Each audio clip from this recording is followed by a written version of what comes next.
lot of folks from the community on the file. Good morning, everyone. Good morning.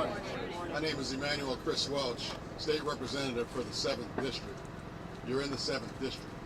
Welcome to the 7th District and Speaker of the Illinois House. Thank you all for joining us here this morning in the village of Broadview.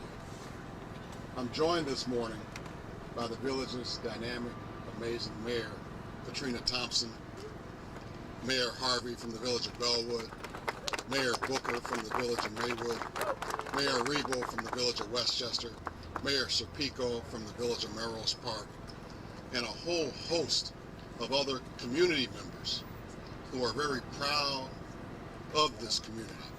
A number of faith leaders, another number of nonprofit groups are all here today. We are here today because we stand in solidarity with Mayor Thompson and the Broadview community.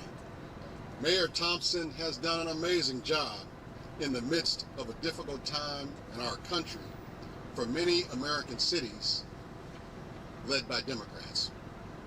We are here today to say we stand with Mayor Thompson unequivocally. This is my district. Welcome to my district. This is our community. And these are our streets that you're standing on. We are here today because Broadview is strong, and it's going to stay strong.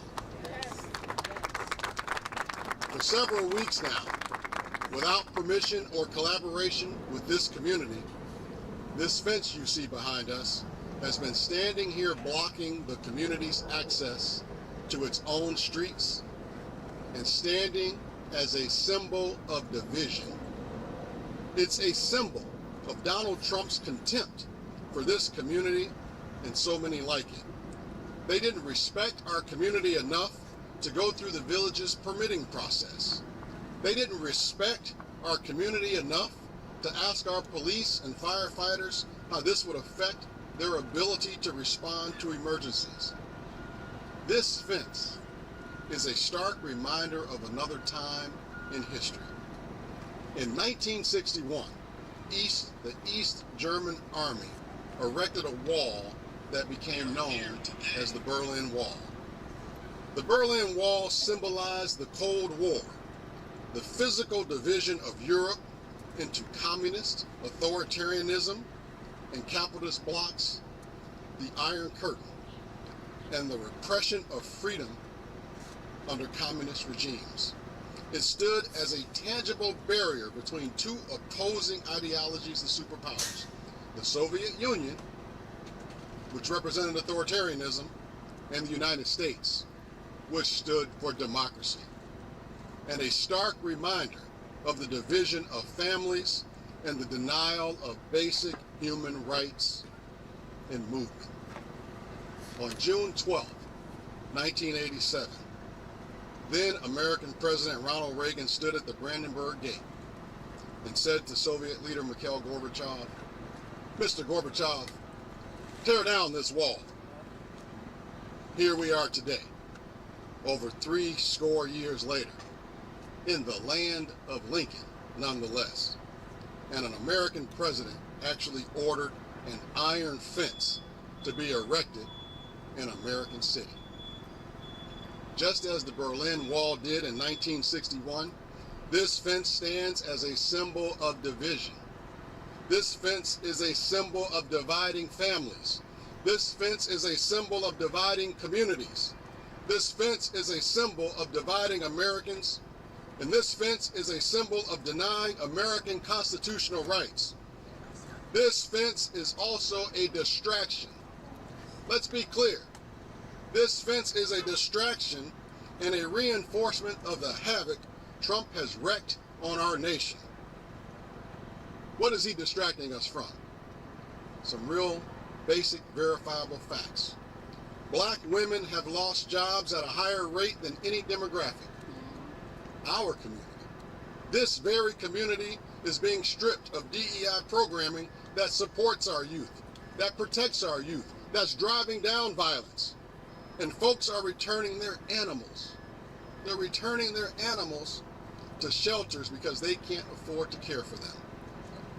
We must pull back all of these fences and all of these barriers to the American dream. Mr. Trump, tear down this fence now. Tear it down. Tear down this symbol of division. Tear down this symbol of destruction. Tear it down and tear it down now. Ladies and gentlemen, it is my honor to welcome to this podium the mayor of this great city who's standing strong because her community is strong. Please welcome Mayor Katrina Thompson.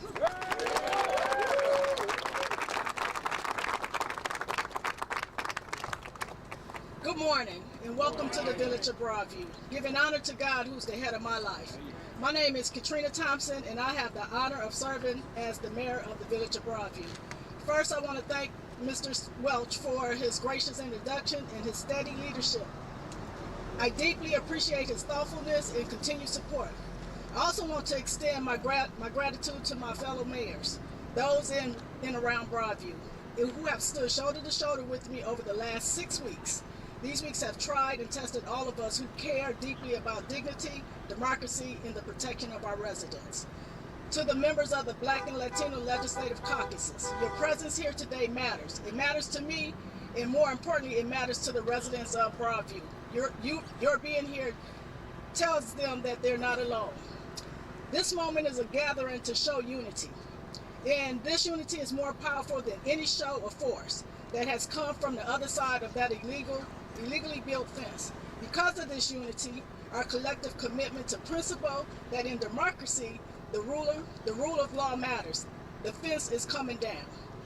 Unity and leadership in law enforcement. In these challenging times, we have witnessed an extraordinary unity among law enforcement.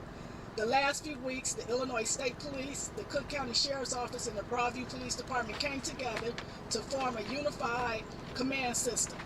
This system has strengthened our small but mighty police force and ensured the safety of residents, businesses, and peaceful protesters alike. Other municipal police departments have joined this effort when needed, sending officers during the most critical moments to help and protect our community. One of those moments came this past Saturday night, when protests at the ICE facility descended into chaos. There were 15 arrests, and 10 of those arrested were around the ages of my own daughter. And as both a mother and a mayor, I remain deeply upset by what occurred. Protecting peace and public safety. Let me be clear. Broadview did not choose to have the ICE facility in our community, but it's here and so are our residents. There have been far too many protesters raising their fists instead of their voices, creating chaos at the expense of those who live here. Our residents do not have the privilege to retreat to quiet neighborhoods once the cameras are gone. They live here, they work here, and they deserve peace. Therefore, in consultation with the Illinois State Police, Cook County Sheriff, I have issued a new executive order. Effective immediately, the protests will only be permitted at designated safety zones located at the ICE facility on Beach Street. The previous safety zone on 25th Avenue between Lexington and Fillmore will no longer be used for demonstrations. This decision was made to protect lives. It's been only by God's grace that no one has been seriously injured or killed as protesters dart into traffic on that busy 4-lane street. The new measure protects both the safety of protesters and the serenity of Broadview residents, standing for justice and humanity. As I've said many times, I respect, support, and defend protesters' right to peacefully First Amendment protected speech. I too am outraged by the inhumane treatment of our immigrant brothers and sisters, and by the unprovoked chemical attacks unleashed by ICE agents against American citizens, journalists, and ministers, attacks that are also in danger, Broadview police and Broadview firefighters. However, my first responsibility is to protect public safety and to defend the people of Broadview who live here, work here, and pay taxes here. They deserve stability, safety, and respect. They deserve the love and kindness that define who we are as a community. Thank you, and have a love and kindness kind of day. Now I invite my colleague, Village of Maywood Mayor Nathaniel Booker, to share a few words. Good morning, everyone. Mayor Nathaniel George Booker, Village of Maywood, sister community right next door to the Village of Broadview. And I was speaking to the speaker last night. I've been speaking to some of my other representatives that run this community and run this area as elected officials. And my conversation is consistently, we have been here. This is nothing new. We've been dealing with this since I became an elected official in 2019. When I look at 2020 George Floyd, we come together, we stand in solidarity, we stand in unity. Breonna Taylor, we come together, we stand in solidarity, we stand in unity. We consistently are going through these issues that we can come together and stand in solidarity and unity, but then it stops. There has to be a conversation that none of this is normal, and we are not going to see what we perceive as normal anytime soon. So the unity and solidarity has to be more than the press conference. It has to be more than the protest. It has to be commissions. It has to be coalitions. It has to be bringing everyone together, not just for moments, because this moment has been lasting non-stop. Every time something stops, something else picks up. We have to have our plan because they've made very clear what their plan is. They're not hiding it. We all need to come together on a federal level, on a state level, on a county level, and on a local elected official level to truly map out what is our plan of execution that is proactive, not reactive. And how are we utilizing the organizations that we make sure get federal, state, and county funding to the best of our abilities to truly move our communities forward in a positive, collaborative, cohesive way. Thank you so much. With that being said, I'm going to introduce my brother, Mayor Harvey from the Village of Broadview.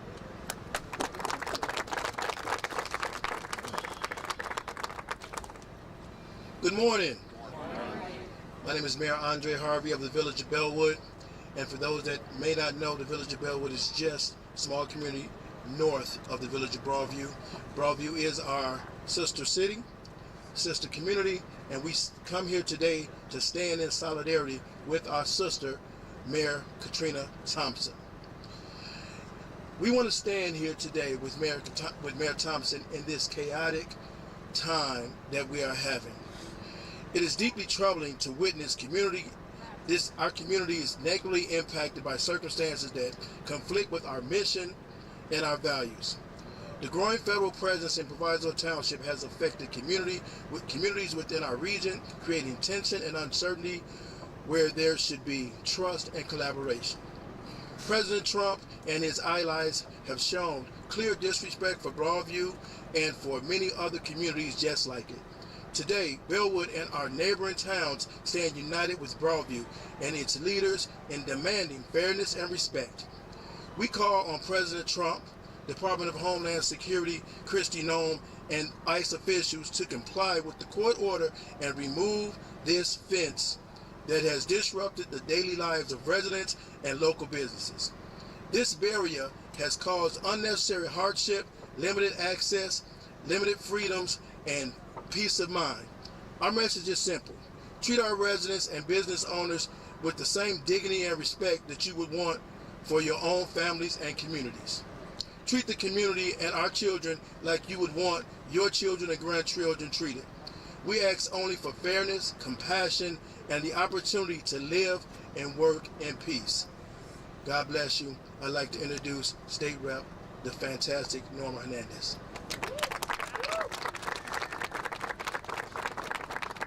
Thank you so much, Mayor. Good morning, everyone. Buenos dias. Representative Norma Hernandez, co-chair of the Illinois Legislative Latino Caucus. And my district, the 77 district, covers parts of western suburban Cook County and parts of DuPage County. I first want to thank our Proviso elected officials here with us standing in solidarity. I want to also thank our legislative caucus members that are here also standing with us in solidarity, and the community leaders and advocates that are doing the groundwork, meeting our immigrant families where they are. And for over a month now, we've witnessed the violent, cruel, and deadly tactics from ICE and the Department of Homeland Security. Every single morning gets harder as I look at my phone. We wake up to more pain, to stories of people being racially profiled, detained, and injured by ICE agents. Every day we see more power being abused, more rights being violated, and families torn apart without due process or justice. Just days ago, we saw a 15-year-old U.S. citizen from Northlake aggressively detained even though she just had undergone kidney surgery and needed medical care. After that attack provoked by ICE, she had to return to the hospital. Last week we saw a young woman shot multiple times, and we now know ICE lied about it, claiming she tried to run them over. And just over a month ago, a young father of 2 with no criminal background was shot and killed by ICE agents in Franklin Park, who again lied, saying he tried to run them over. We've seen ICE agents tear gas innocent families outside of grocery stores and outside of the Humboldt Park Health Center, and peaceful protesters in Bryant Park, and we've seen children and parents zip-tied in the middle of the night with no explanation or proof. But with pain comes resistance. And every single day, I am reminded of the courage, love, and power of our community. I want to thank the brave volunteers who are part of our rapid response networks, those who wake up early in the morning to patrol our streets, to protect our immigrant families and our community, and show up when it matters the most. I want to thank those who stood in demand for justice for Siverio Villegas Gonzalez in Franklin Park, and who continue to protest peacefully outside this facility and across the Chicagoland area. It is clear, when our communities are under attack, it's our community that keeps us safe. And even though so much harm, trauma, and heartbreak, we've seen real victories. Victories that show what's possible when we organize and we refuse to back down. We've seen the courts block the deployment of National Guard onto our streets. We've seen the extension of the Castañón Nava consent decree, protecting our people from ICE arrest without probable cause or a warrant. And we've seen a federal judge order the removal of this fence around the very center. A powerful reminder that walls fall when people rise. Wins don't just come from the courts either, especially since the Supreme Court seems all too willing to and complicit in Trump's desire to rule this country like a king. We know people have been saved from abductions by Trump's secret police because of the rapid response networks being organized, or bystanders that respond naturally because they care about their neighbors and they know that what ICE is doing is inhumane. These wins didn't come from politicians or institutions alone, but they came from you, the community, the advocates, the organizers, our neighbors, and the families who refuse to accept cruelty as a norm. Tomorrow, we are heading back to Springfield for veto session, and I want you to know that we're bringing your voices, your fight, and your courage with us. We'll be working tirelessly to get ICE out of our courts, out of our hospitals, out of our child care centers, and out of our schools, because our families belong in our communities, not in cages. I also want to keep encouraging my colleagues and other elected officials to step in and join our calls to demand a stop to the cruelty, the dismantling of our Constitution, and a call for full accountability. Because today they're coming for us, and tomorrow they'll be coming for you. No family, regardless of their background, should be living in fear. No child should watch a parent being taken away and left with trauma and uncertainty. And no community should be criminalized for simply existing. Together, we will continue to resist, and we will continue to build a future where all of us can live with dignity, safety, and true freedom. Because none of us are free until we're all free. Thank you to everyone for standing strong, for reminding the world that our community will always rise. Now I'd like to introduce one of our community leaders from Paso, María Pabellón.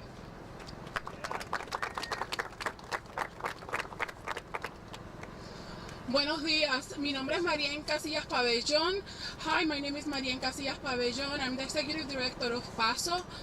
We have been organizing in the west suburbs for 16 years now, and I have to say that I'm really blessed and honored to know that this black family has taken the risk of doing the right thing and standing with so many immigrants, regardless of what country they're from.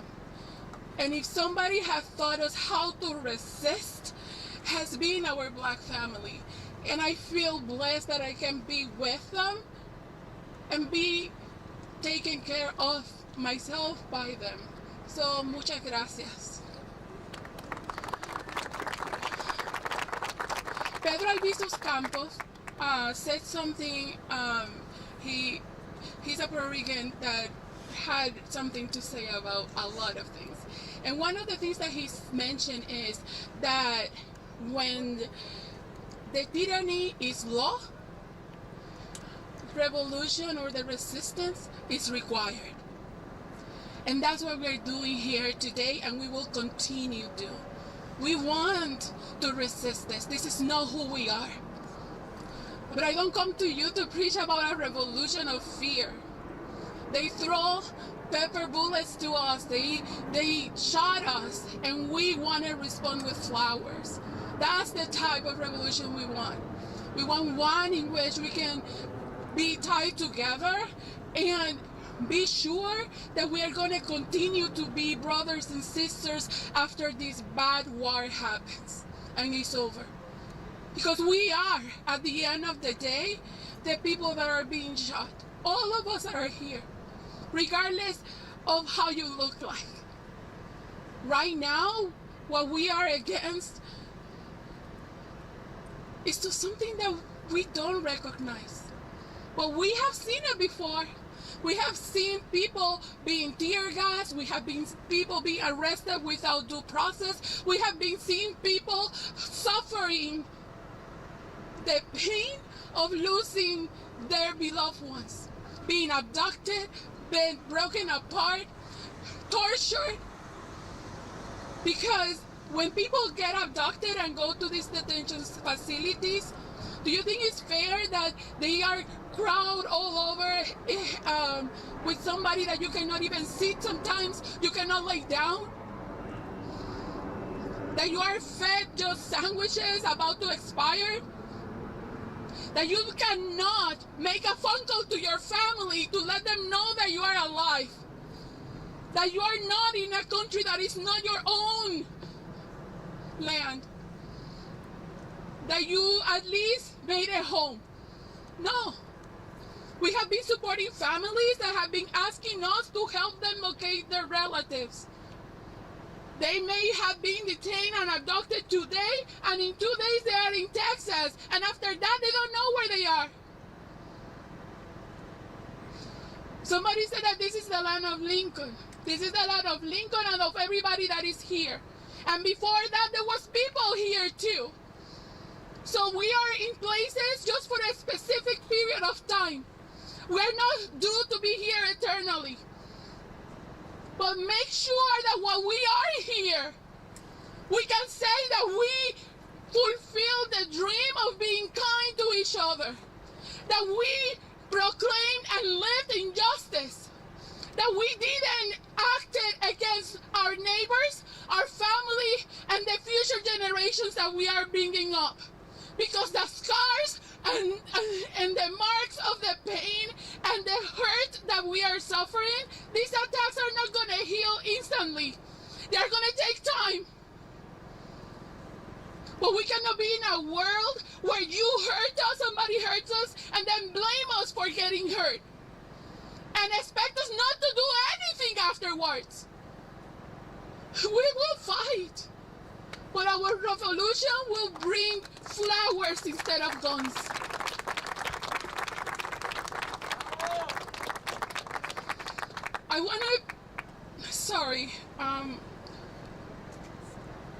I want to give the word to Bishop Porter. Bishop Sappho. Oh, I'm sorry. My bad. Forgive me.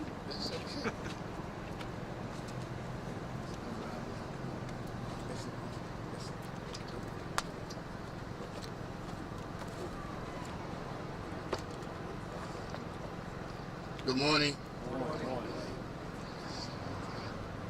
to our Speaker Welch and to the Mayor of Broadview, Mayor Katrina Thompson. My name is Bishop Dr. Reginald J. Sappho.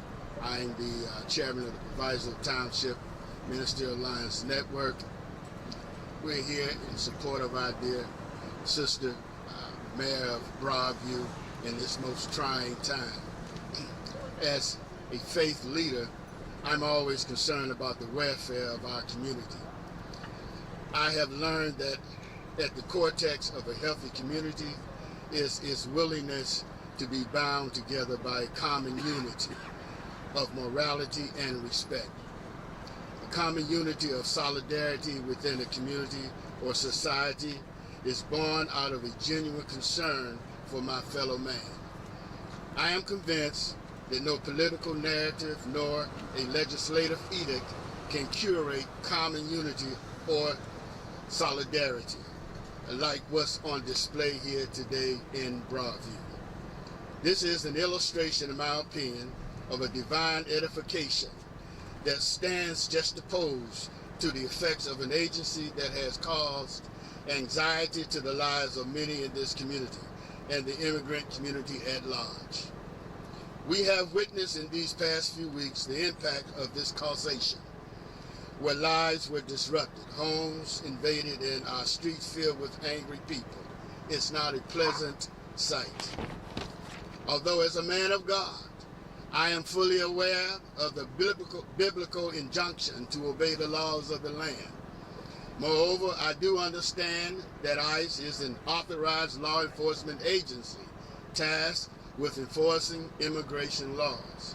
However, I must admit that we as a community are not entirely comfortable with some of the methods and manners that are being used by ICE to enforce those laws. For example, there have been recent broadcasts of instances where they looked like they were rustling cattle in making arrests. Thus, in my view, we are confronted with an urgent matter now, a matter that warrants community discourse, a dialogue, if you will, a conversation. I'm not one who seeks conflict, but collaboration. But God has provided us with a model in Exodus 12, 48, 49, how to embrace this moment. He allows for the nation of Israel to embrace foreigners or immigrants, to bring them in the fold as one. However, they must comply with the ordinance of God. But in that, if you read the text, he also provides a way that they can become citizens, onboarding them with compassion and understanding. There must be some mediation to achieve civility and compassion in this process. Can this be achieved? Dr. King was right. Power without love is reckless and abusive. In other words, to his point, for power to be used effectively and morally, it must be guided by love and respect for your fellow man. Therefore, as a community, we must work to ensure that the sanctity of human agency is never made null and void by another person. I hear, don't you hear? I hear the cry for peace and the restoration of order. This mayor is doing all she can, in my opinion, to balance the scales of civility and planned disruption. We will continue to pray her strength. I encourage her to look to the hills, which cometh her help. Her help comes from the Lord. God bless you. Amen. And now it's my task to introduce Michael Cruz.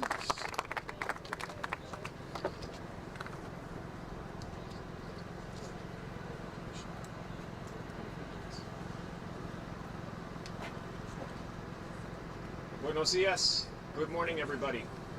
It is an honor to be here today with everybody here. My name is Michael Oquinsech Cruz. I have the honor of serving as the Executive Director of the Coalition for Spiritual and Public Leadership. We're a coalition of over 50 churches, community organizations, religious orders, and universities across the western suburbs, Chicago, and the state of Illinois. We are proud to have been founded in the beautiful village of Maywood in 2017. We're also a proud member of ICER. I'm proud as well to be here with so many, including members of CSPL from the western suburbs here today.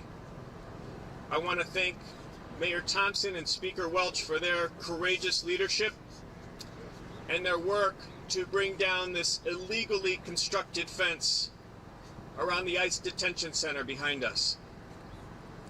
As Catholics and Christians, we believe, as Pope Francis said, that peace builds bridges, whereas hatred builds walls and fences. I want to echo some of the wise words that Mayor Thompson recently shared with us, that this crisis that we're in is not only a political struggle, but a spiritual one as well. She also made it clear that we cannot let what is happening to us as a result of ISIS Operation Midway Blitz divide our communities against one another. Many of the corporations and politicians who profit from prisons and jails and imprisoning our loved ones from our communities of color, as well as working class white communities, and those who struggle with addiction and mental health concerns, that these same politicians and corporations are profiting wildly from the detention and deportation of our loved ones as well. That these systems are inherently interconnected to wage war against communities of color and working class people. This past Saturday, CSPL organized a procession that brought 1,000 Catholics and people of faith from St. Eulalia and Maywood across Lexington here to the detention center, just steps from where we are. We brought communion to offer to our loved ones who've been abducted from their homes, from their places of worship, from their schools, and from their communities, and to extend communion and prayer with them, in solidarity with them in this time of fear and anxiety. Our delegation of clergy and Catholic sisters sought to negotiate entrance into the ICE detention center, and ICE would not come out to meet with them. They simply communicated that our delegation of clergy and sisters was not permitted to enter, and they flatly said no. On Friday, another group of ministers sought to do the same, and they were flatly rejected as well. We must ask, what must be going on inside this ICE detention center that is so horrid, so inhumane, that they won't allow ministers to pray and to accompany those in need, or allow our elected officials, including our local officials and 2 U.S. senators, to go inside. What is happening there to our people? We must ask this question. Hatred, racism, greed, lies, and deceit must be uprooted if we are to build what Dr. King called the beloved community, and a more vibrant democracy for all. We are working tirelessly with our partners at ICER to ensure that laws are put in place to keep ICE out of our schools, out of our places of worship, out of courts, out of hospitals, so that people, our people, can live in peace. It is an honor to be here. I would now like to invite up to the podium Paul Wendy from Iron Workers 63.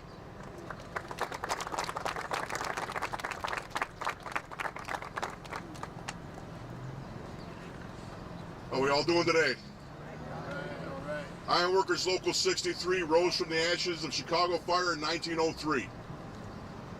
We've been a part of this community here in Broadview since 1975. Working men and women of Iron Workers Local 63 have always been on the side of workers. We swore an oath to defend everyone in this country. Everyone deserves the same rights. When this all comes to an end, I know what side the Iron Workers are going to be on. We're going to be on the side of good, on the side of right, not on the side of the evil elite who want to take from everyone. This can't go on. Next, they want to strip the federal workers, the federal unions. They want to take out everybody. Take a good look. If you think it ain't affecting you now, it will be. History remembers. History always remembers. And don't be on the wrong side of this, because this is completely wrong. And if you have any decency inside you, you know this is wrong and you want to stand up for what's right. And the ironworkers always stand for the workers and the fighters, because ironworkers are fighters. Don't ever get that messed up. I want to next bring up Leader Kim Lightford. Thank you, Paul. Good morning, everyone. To God be the glory for the things he has done in my life. I bring greetings to all of you and welcome you to the 4th Senate District. Before us stands not just a fence, but a steel barrier. A barrier built not to protect, but to divide. Not to uphold the law, but to hide the truth. ICE has constructed this steel wall around a facility here in Broadview, a place where people accused of being in this country illegally are being held. But let's call this what it really is. It's a wall of secrecy, a wall built to separate families, to conceal pain, and to shield injustice from public view. This fence went up without a permit, without transparency, and without accountability. It was built illegally on municipal property, land that belongs to the people of Broadview. It has created a public safety hazard, blocking fire departments' access to local businesses and putting lives and livelihood at risk. And for what? To keep the public from seeing what is happening inside. To silence the cries of people who have been violently pulled from their families, targeted, profiled, and detained because of the color of their skin or where they come from. No one, not even ICE, is above the law. Let me repeat that. No one, not even ICE, is above the law.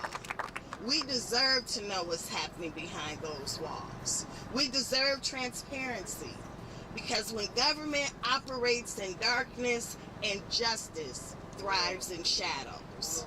And let me be very clear, this did not happen by accident. ICE made a choice to build this barrier, and the President of the United States made a choice to allow it. That is a failure of leadership, a betrayal of our values, and an insult to every community that believes in freedom and fairness. But here in Broadview strong, we refuse to look away. We refuse to be silent. Recently, a judge ruled what we already knew in our hearts, that this fence was built illegally, that it endangered our community, and that the village's right to access its property for public safety reasons outweighs the federal government claims. The court ordered the fence to come down. And today, I am here to say, let's take it down. I'm ready. Let's take it down. I came dressed. I'm ready. Tear down this wall of secrecy. Restore transparency. Restore humanity. Because fences do not make us safe. People do. Compassion does. Justice does. Broadview is a community that believes in the dignity of every person, regardless of where they were born, what they look like, or what language they speak. And we believe that no one should live in fear, and no government agency, not one, should ever operate behind the reach of the law or the light of the truth. So to ICE and to the President, hear this clearly. We will not stand by while you build walls to hide human suffering. We demand transparency.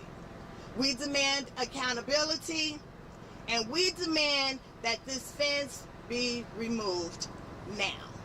Thank you. I have the pleasure of introducing the Speaker of the House, my state representative, Speaker Chris Welch. Thank you, Leader.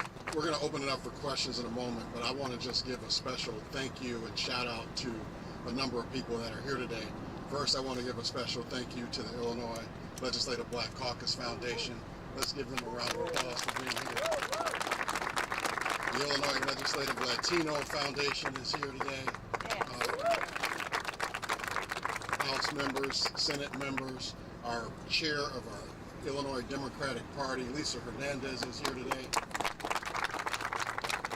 You know, we are here standing strong because the mayor of this great town and her village board has had the courage to lead, and they led us into a federal courthouse and won an order ordering that fence to come down. Now, I understand that the fence, they have until midnight tomorrow to bring it down, but you don't have to wait to do what's right. In Donald Trump's America, reporters get arrested for doing their job. In Donald Trump's America, protesters, peaceful protesters, get arrested for exercising their First Amendment right. In Donald Trump's America, people are getting hit with pepper spray. Clergy members praying are getting hit with pepper spray. In Donald Trump's America, they're erecting iron fences and dividing us. We will not be divided. We will continue to stand in solidarity.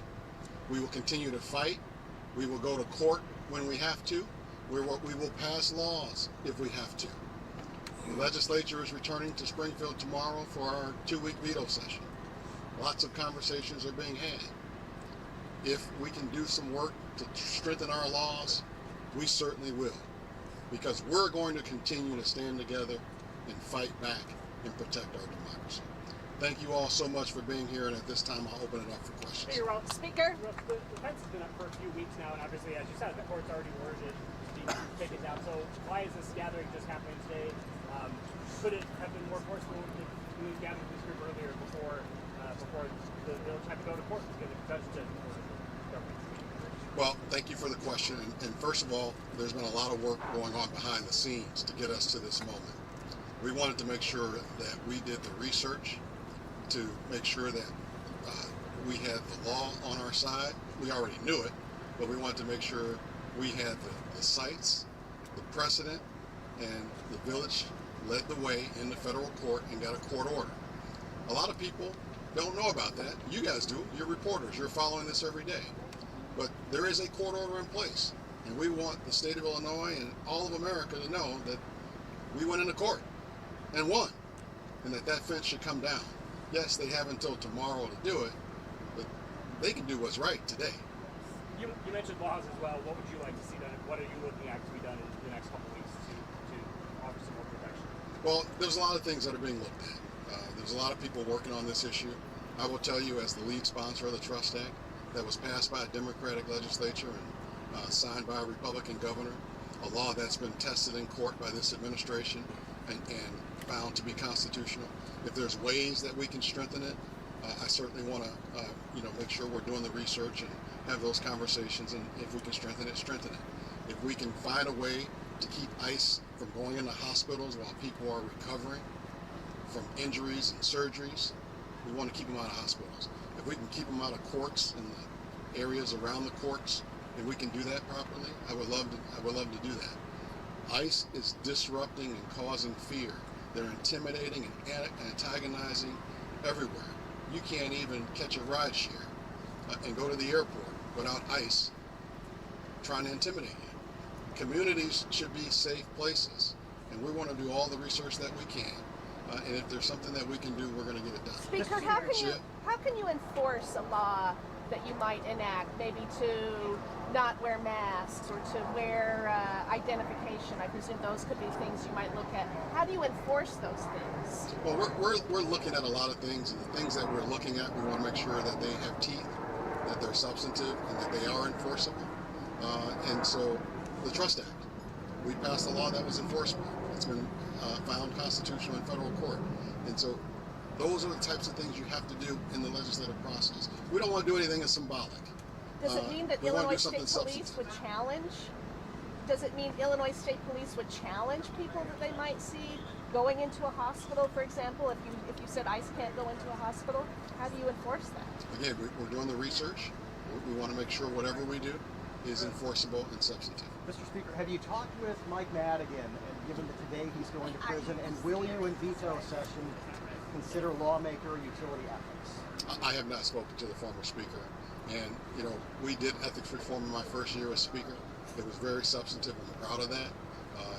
We did it in a bipartisan way initially, and then the other side, when it came up again to tweak, didn't vote for it. I'm proud of the work that we've done. We're constantly looking at ways to strengthen things. And one of the things I'm proud of is that legislators in both the House and the Senate in the last 4.5 years have stayed out of trouble because they're doing things with integrity and pride. How about the House? Motion over here.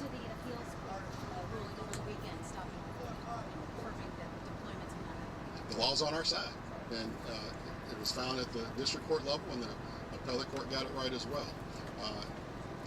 We have to respect the law, and we're here today because we see by this iron fence that this administration doesn't have respect for communities. They don't have respect for people, families, or the law. But the appellate court very decisively said that they cannot deploy those troops. I would recommend that they send those folks back home where they belong.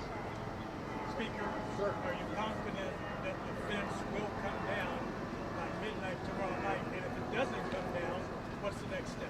Well, we have a court order in place that is ordering it to come down by midnight. I don't think they have to wait to do what's right. They should bring it down now. And if they don't, we're going to see our Attorney General likely go back in the court. Mr. Speaker, Two more questions. There are critics who will say, this is a question for you and Mayor, sorry, you and Mayor Thompson. There are critics who will say that shrinking the size of the protest safety zone raises a lot of the same constitutional issues as this fence. How do you see that balance? Mayor, you want to take that one? Yeah, so we have a right to protect the residents that live here. So we have to put protocols in place to make sure that everybody is safe. This is a public safety issue. It's not to take anybody's rights away. I'm a part of that Amendment rights as well. So I have to protect the integrity of our village, protect the integrity of journalists and the protesters that come here. So it's not a division. Does it undermine the state's argument, though, that this situation can be handled without the deployment of the National Guard, or do you think that this is just showing that you can use regular means to control the situation? Ask that question again. And does having to shrink the protest zone undermine the state's argument that it made in court that this situation can be handled with normal law enforcement means, not needing the National Guard? Well, we don't need the National Guard. We don't. But we have a right to protect the integrity of this village. Thank you. Thank you all. Thank you all. One more question.